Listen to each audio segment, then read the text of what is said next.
Hola, hoy hablaremos sobre las dificultades de aprendizaje y trastornos en el desarrollo. Mi nombre es Reina Joana Pinto.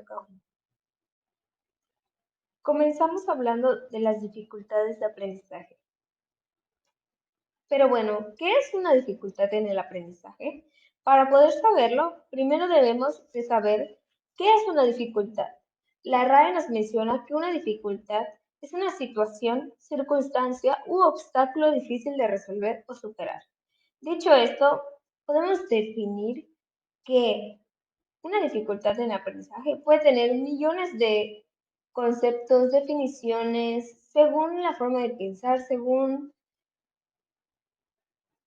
la fuente donde tú estés investigando.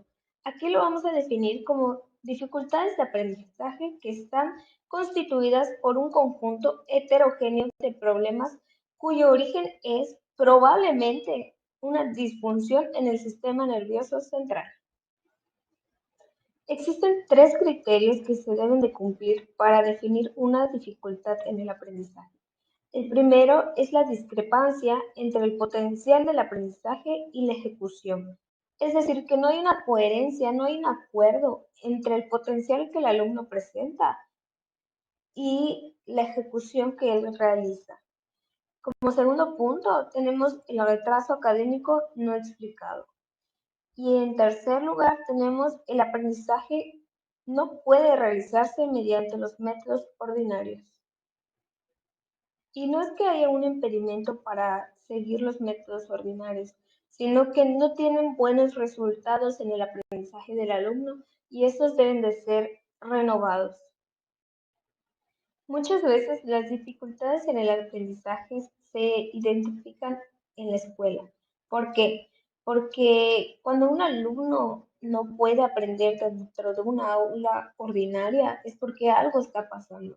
Cuando se produce una desfase con su grupo de referencia en cuanto a los aprendizajes básicos que se tienen, o sea, algo resalta que podemos notar que no está igual a un grupo en común, que está recibiendo la misma atención, la misma enseñanza, los mismos datos. Algo está en desfase. Tenemos que tener en cuenta que no son un factor, aquí es deficiencias sensoriales, mentales, motrices, socioambientales y étnicas.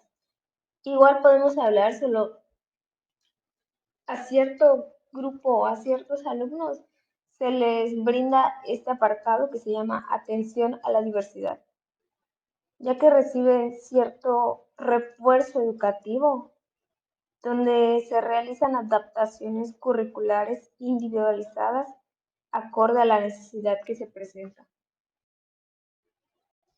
Existió cierta controversia ya que la Asesoría Nacional Comité para los Niños Discapacitados englobó que solo las personas con deficiencia perceptivas menores, lesiones cerebrales, disfunción cerebral mínima, dislexia, afasia evolutiva, pertenecían y podían pertenecer al grupo de dificultades de aprendizaje, mientras que las deficiencias visuales, auditivas, motoras, el retraso mental, perturbaciones emocionales o desventajas ambientales, culturales o económicas no podían pertenecer a este grupo. Por último, las dificultades significativas que se presentan en las dificultades de aprendizaje son el poder entender, el poder escribir, hablar, razonar y leer. Estos son aquellos aspectos que podemos percibir nosotros como docentes en el aula. Continuamos con los trastornos del desarrollo.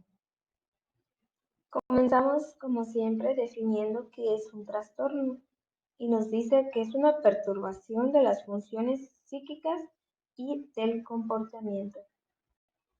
Teniendo en cuenta lo anterior, podemos definir que un trastorno del desarrollo es aquella alteración, disfunción o dificultad de funcionamiento intelectual general y de la conducta adaptativa de una persona que conlleva la necesidad de elementos de apoyo y recursos en el contexto donde se desenvuelve.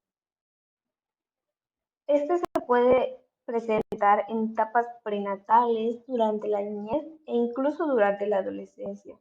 Se menciona que la intervención temprana o interacción positiva con el entorno puede reducir las posibilidades de dificultades académicas o comunicativas. A continuación presentaremos 8 de las áreas que se pueden ver afectadas. La primera sería el retraso. El retraso puede ser generalizado como el autismo o retrasos de lenguaje. Luego seguimos con lo personal, que esto viene siendo las situaciones de violencia entre compañeros o incluso abusos sexuales. El déficit puede pertenecer a lo sensorial o motor, entre otros.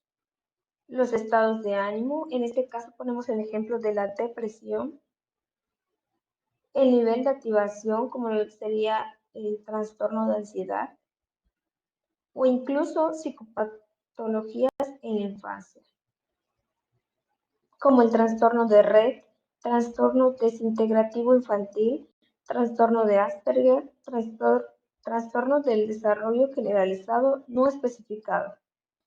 En el ámbito académico se puede presentar dificultades durante el aprendizaje de la lectura, escritura y matemáticas. Por último, el control y adaptación conductual, que se viene refiriéndose a los problemas de conducta. Se divide en 3 niveles. El primero lo podemos definir como el nivel biológico, que va de la mano con la genética, la neurología, incluso con la disfunción en general. En el segundo nivel, o también conocido como cognitivo-emocional, se encuentran los aspectos mentales, las habilidades cognitivas, afectivas en general.